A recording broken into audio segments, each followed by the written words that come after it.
ça va ngo ke ba konager pele le to ko kuta mususu na kata ngama bra c'est ko yeba ke ba mususu bazali ko continuer konager mukemu c'est viva bien être kabila yeba ko resanze la biso mbongo nyo na mama foi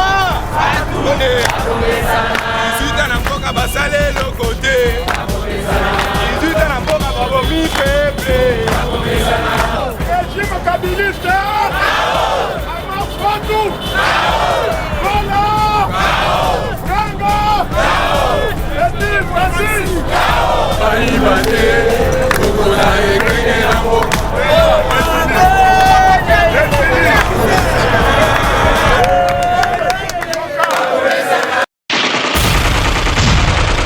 Le Congo ne tombera jamais, car la victoire du Congo dépend de l'Éternel, Dieu des armées, et à ses prophètes qui craignent l'Éternel, comme l'évangéliste Bishop John Israel Makiese, descendant de Fumu Kimbangu, Jean-Baptiste et 3e millénaire. Voici le temps de l'éveil prophétique. Lèvons-nous donc comme un seul homme, peuple congolais, défendons notre patrie, car le Congo ne tombera jamais. Vouloir c'est pouvoir, c'est maintenant ou jamais, c'est maintenant ou jamais, maintenant ou jamais. Eh Yahweh, sunga peuple congolais bitumbo tozobunda, ezaya nzotote, ezaya molimo. Archevêque Koutinou Fernando, eh Yahweh, sunga bishope, John Makiese bitumbo azobunda, ezaya nzotote, ezaya molimo. Pasteur Placide Jésus, Mokpadiko, Congolais telema bipai bisosa. Isaac Mabaka, l'étoile d'Afrique. Tenons-nous la main dans la main.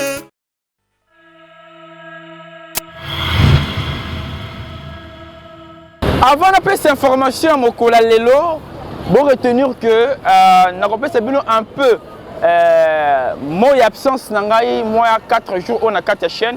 Bon retenir que moi nabino obolingaka mingi na kombo ya Guyane Mbappé na 4 émissions na le Congo ne tombera jamais. Azaki vraiment gravement malade na belaki makasi malaria, typhoïde presque 4 différentes maladies, mais Dieu a fait grâce que na commis vraiment très bien bonne santé, mais na zola na bongo baki sipe na saki bongo crise na koyaki en même temps téléphone na ngapé et panzanaki, mais quand ça n'était, Dieu a fait grâce, je suis toujours en vie. Mais le long de l'actualité, le Congo ne tombera jamais. Donc, on peut sango ya marché de la liberté.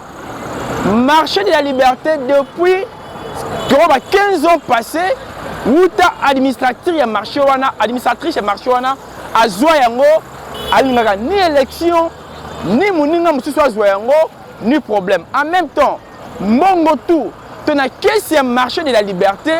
15 ans, madame wana azwa marché à liberté de maboko bakuti 0 francs na caisse à l'état. Il y a une assemblée provinciale et le président provincial le pasteur Godin Poyi ba passa ki bongo tu ba président ki bongo na ba élection pour na recueillir mutu sika na caisse ya marché de la liberté. Mais malgré ça, selon l'information au magazine de votre émission le Congo ne tombera jamais trouvé par le bic était Madame wana bokoye baye pe bokoye bon kombo na ye azaki bongo tope azali likangu tope mwasi asima ya ex-président Félix ex-président Joseph Kabila Kabange, mais nous souvent l'information na bino ya lelo na kati ya le Congo ne tombera jamais. Nzokande na nyonso wana ba combattant ya UDPS ba o ba bundeli bongo UDPS pendant 11 ans bango pe balingi kituana et ont un beaucoup de population pour marcher au Etambola. Selon loi, il y a marché wana et c'est là qui était 5 ans après élection, 5 ans après élection, 5 ans après élection. Mais lui, elle, il a fait 18 ans, na kati ya marché wana, rien n'a été changé. Marché de la liberté, il a salité. Marché de la liberté, il a dette ya SNEL. Marché de la liberté, il a dette ya courant. Marché de la liberté, il a messam sous les athées. Marché ezanga bongo ba dépôt nyonso wana ezoki bongo na cœur ya population pe marché à liberté et comment la ticket belé et comment la 4 tickets à Tongo ticket à 10h ticket à 12h ticket à 18h nous avons dérangé la population. Si votre émission Le Congo ne tombera jamais, à Kenda qui bongo comme on a bongo président Kassongo, président de la Ligue, président de la Fédération, il y a marché de la liberté pour expliquer qu'est-ce qui est à la base. On va proposer pour être à Yingela, na Kitsuana, il y a marché de la liberté parce que madame wana ou marché de la liberté, mokola lundi sengé naye à Longwa pour être à Nyokoli bongo ba maman na katia wenze o ya liberté. Akei bongo na ba dette à 18 ans. Akei bongo na ba nyongo tellement ébélé peut éviter est-ce que va ressemble cette côté. Ton ba image oyo comment est-ce que ba baso yemba bon to rozonga justement après pour la maloba la président Kassongo.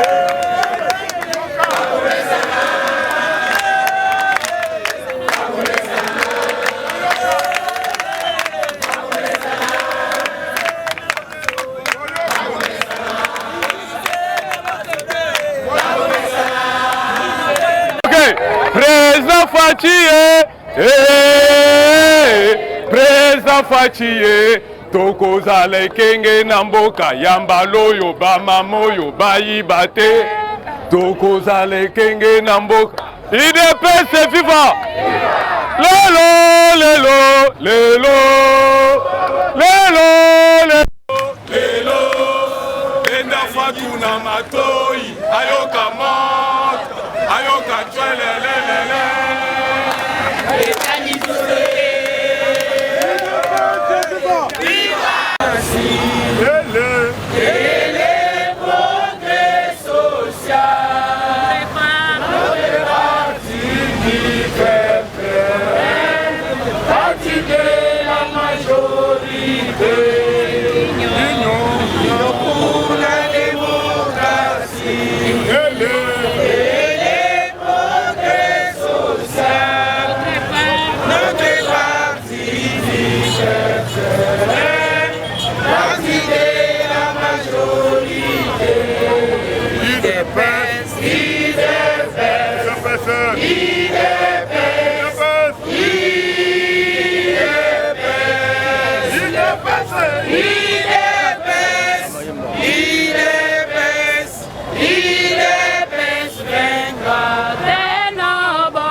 Voilà, merci beaucoup. Parce que nous allons laisser Mwebe. Nous allons laisser Mwebe. Tout ça qui va bakomesana IDPS viva mukolo kabuna bana ko ebisa bango ke bakonaje pe lelo tokomi kokuta mususu na kati ngama bra seko yeba ke ba mususu bazali ko continuer konaje mukemu IDPS viva tango tozali ko na bongo tozali na esengo makasi parce que tango tomoni l'institution ya madame Fatou otoche libanda pona yeto sineli na elibe IDPS viva kozonga kata mukolo moko parce que soka bakutu na leke na santé IDPS viva parce que tango kozwa 20 ans de prison po Fatou moko azali candidat numéro 20 akozwa 20 de prix parce que voye c'est biso basekre nyonso mbongo ya leta ekendaki wa trésor public mbongo bana ntango ekei wa oyibe yoyo bana mpona nini dps viva ntango ozali koyiba yoyo bana ntango faci beton yebake okozala okotango okozwa mokamata okolela nde idps viva yango place azali kolela na ntango oyo tozali koyebisa bino azali kolela degré motema mabe oyo wenze ezali marché public bakomisi yango fondation Laurent Désiré Kabila mbongo ezalaki ya tata na ye UDPS viva mbongo ezalaki ya peuple peuple congolais décida lobi à partir lelo wenze oyo na maboko na biso ekotikala kozonga na maboko susu ya barwanda ta mokolo moko sianet Kabila yebaki okobesanzela biso mbongo nyonso na mama foi olingi tomona mbongo wana ndenge tozali biso bana ntangu na bana UDPS tozali na kandebe parce que kote mona clair na mbongo oyo ya biso soki marché batongaka yango batongaka na compte ndenge tobomaka barwandais UDPS viva wana inga ntina mwa nzembo moko ya moke mamelelelele bakomesana UDPS viva ozokisana kaka basa nini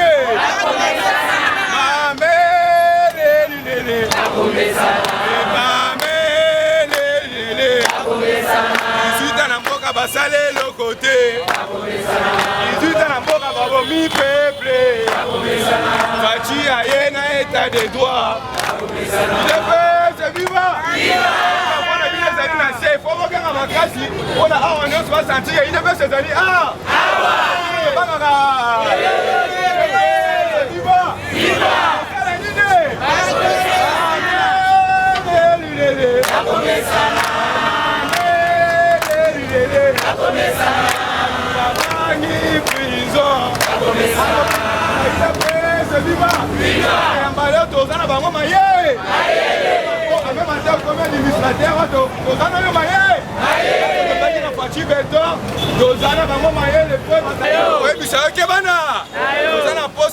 na kati ya marché oyo bana kaka marché liberté nde bakosala nini bakosala bana ntango nde bakobénéficie na ya UDPS viva parceke tokolinga mokolo moko te moto autalisi mosika lokola ye autaki en plus adirige marché oyo tokolinga te tokolingaka moko na kati na biso UDPS viva oyo etali info mokonzi ya mboka alobi akitaki na Lubumbashi bayambaki ezalaki foule oyo ezalaki wana même ata RFA alobi non ezali incroyable foule oyo Faci Beton azali président depuis 1960 na Congo ti mokolo lelo oyo balingaka ye makasi UDPS viva okoboyi Faci Beton toke na élection na 2020 UDPS viva parce que ye moko alobaki ke élection na recensement nyonso miba sokotango tokende kuna nyonso mibale lokola bakandidateur retour na yo tata na yo na mama na yo na Hippolyte Kanambe expliqué biso utawa origine na ezali nini UDPS viva sokotango tokokoma wana tosilisi recensement tokende élection na 2 tours fara Faci Beton na candidat mosusu okozala candidat ma UDPS viva parce que peuple congolais azali komona ke bientôt parce que mokonzi ya mboka alobi na kati ya gouvernement oyo nasali ya coalition ya union sacrée ezali gouvernement oyo peuple congolais bakosepela na babie na bino c'est pourquoi nakaki lisusu na baminière nyonso soko oyebi te ezali na monsieur Hippolyte Kanambe azalaki na banini ya minière ebele oyo azalaki nango ntango azalaki nango yango mokonzi ya mboka instruaki ministre wana kekende kotala na basous-traitance nyonso alobi alingi komona peuple congolais nde bazala bakonzi ya basous-traitance nyonso UDPS viva okona Faci Beton UDPS viva Faci Beton parce que tebisaki bino ke monsieur Kabila azalaki toujours na bangando na minduki oyo azalaki koboma bato mais Faci Beton ayeli biso justice UDPS viva azalaki kaka azokende obaki so na ngando kuna toyibi mbongo achange ache esika mosusu mais soki oke kontune meme ata Gentini Ngobila akoyebisa yo na état de droit ekipaka ya mutu moko rang social ya mutu wana ezali likolo oyo nazali intouchable ata mokolo moko akozala te UDPS viva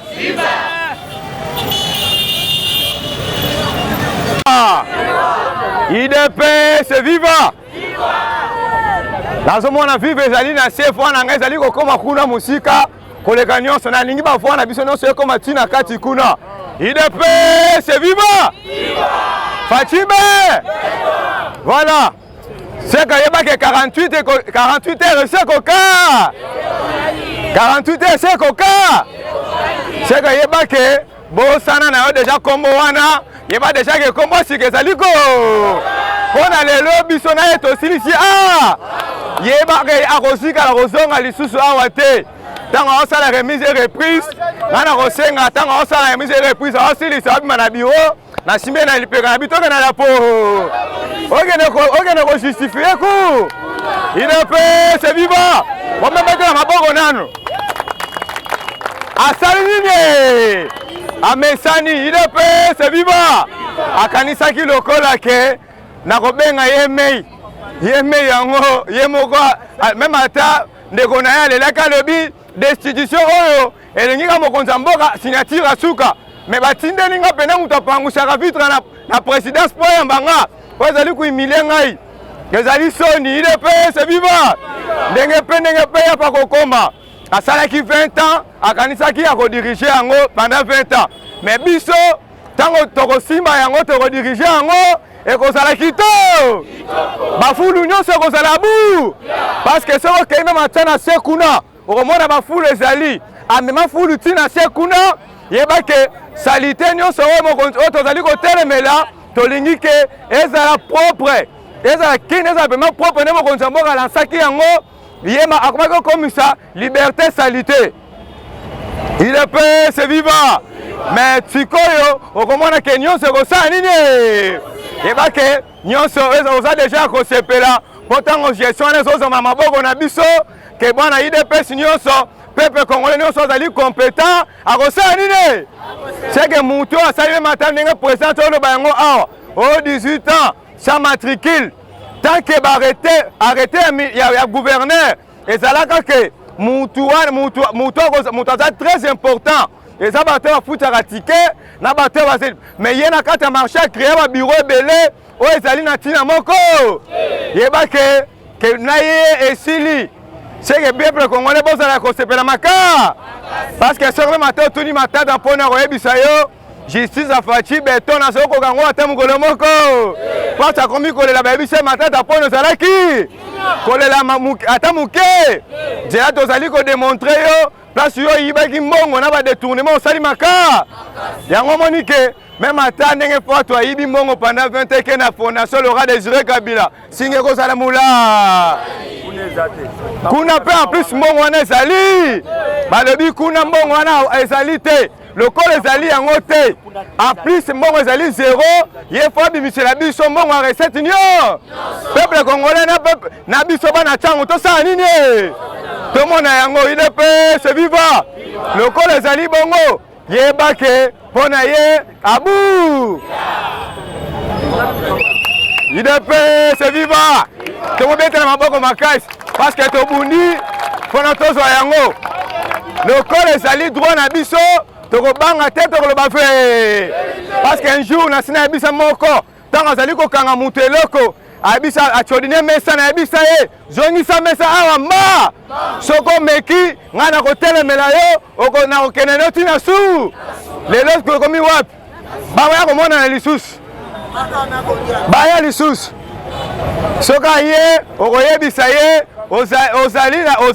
oza na kalite wana te mais biso topekisi moto afuna tike te parce que bato mosusu bakolo bandokele lokola UDPS ezali wana topekisi bato afuna te te futa taxe ya l'État sinon te état de droit mpe kolata UDPS viva teke taxe ya l'État fosala nini ofuta yango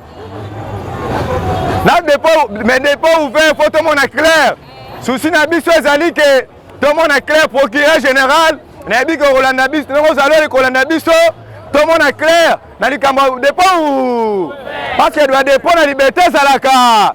Ba dépend nyonso ba magasin nyonso bakisa.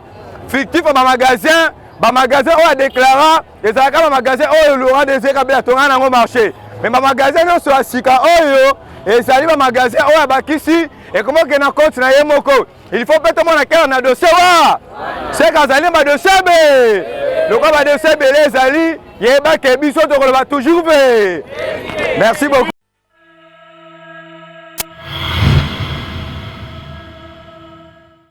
Ok, merci, c'était bel et bien wana.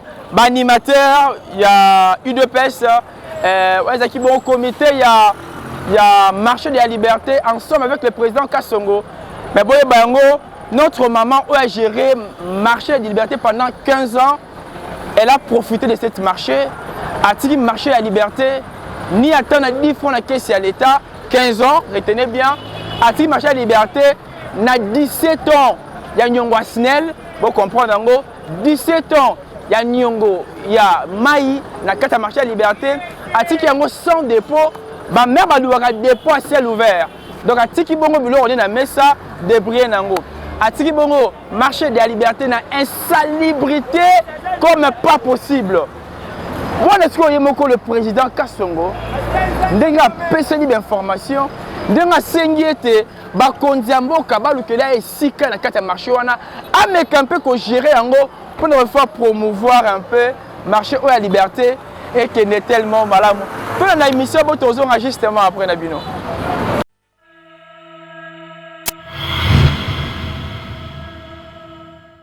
Vous êtes un candidat que, n'est-ce pas, ceux de section de Tiangou préfèrent que vous puissiez remplacer celle qui, n'est-ce pas, dirigeait ce marché. Croyez-vous que par rapport, n'est-ce pas, à la vision qui dit le peuple d'abord. C'est en ce titre que nous avons toujours défendu ce peuple meurtri pour qu'il puisse, tant soit peu, se relever. Et nous avons beaucoup lutté dans ces marchés pour que les gens de l'UDPS et tous les marchands possibles puissent se retrouver. Voilà, est-ce que avez-vous déjà élaboré un projet par rapport à ces marchés? Le projet, oui. Pourquoi oui? Parce que nous avons un ancien projet qui a été élaboré. Quand on a fait le marché, il est sanctionné par un décret ou un arrêté de fonctionnement.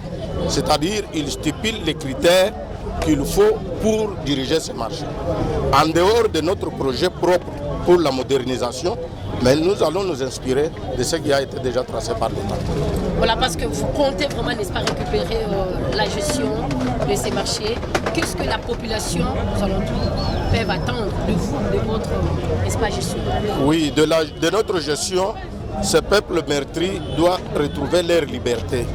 Ils doivent retrouver leur égalité et leur solidarité. C'est ça le premier point qui est stipulé même dans la devise de l'UDPS que nous incarnons. Et nous travaillons dans la vision du peuple d'abord prônée par le président de la République, son Excellence Félix Antoine Tshisekedi Tshilombo, que nous incarnons. Et nous sommes en train de travailler dans ce titre-là pour que le peuple se retrouve au lieu que tous les revenus du marché puissent entrer dans les poches des gens. Très bien, nous sommes arrivés à la fin, Président Kass. Que reprochez-vous vraiment au comité que dirigeait Madame Fatou? Reprocher, oui. Il faudrait peut-être commencer par... Y a-t-il les éléments que vous pouvez citer? Vous pouvez nous citer même 2 ou 3.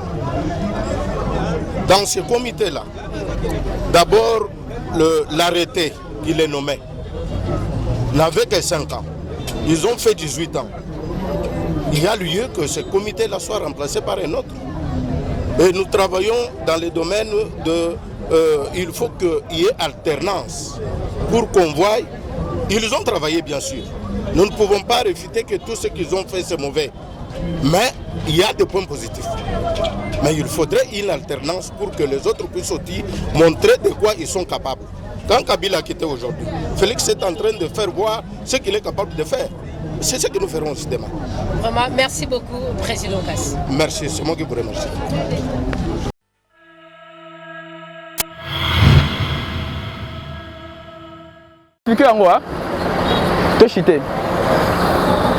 Vraiment pratiquement arrivé à la fin de notre émission pour aujourd'hui. Nous avons bel et bien dans ma machine à quartier 3 et si on a pona kinga molobeli Guyane Mbappé moi na Congo ne vu toko dimaswangi qu'il a en kabata la nganyandiko pour na ko informer bino l'information réelle ya mboka oyo Congo démocratique na tant o bino ozelaka yango ba diaspora tout bavanda bongo na Tchango bosomba sukali madesu pondu loso pilipili tomati kwanga Thomson Quiz na marché de la liberté boye bango marché yango na kesa l'état et côté c'est le côté si que mongo wana et ben bon okende wapi là c'est dossier à suivre. Merci Minane la Finda. Notre vision le Congo ne tombera jamais au lingo de bango de plus côté na 3W donc www.lecongo ne tombera jamais.com voilà pour comprendre vision peut comment est-ce que votre chaîne est Jotambola. Merci encore on a mon papa John Maké c'est Israël descendant Fumukimbangu. Merci Daniel Lafinda, la patronale de Paris. Merci encore tout le Congo ne tombera jamais. Bon comprendre avec Pémanao le parce que santé vraiment ils ont permettre de tout le monde et à la prochaine.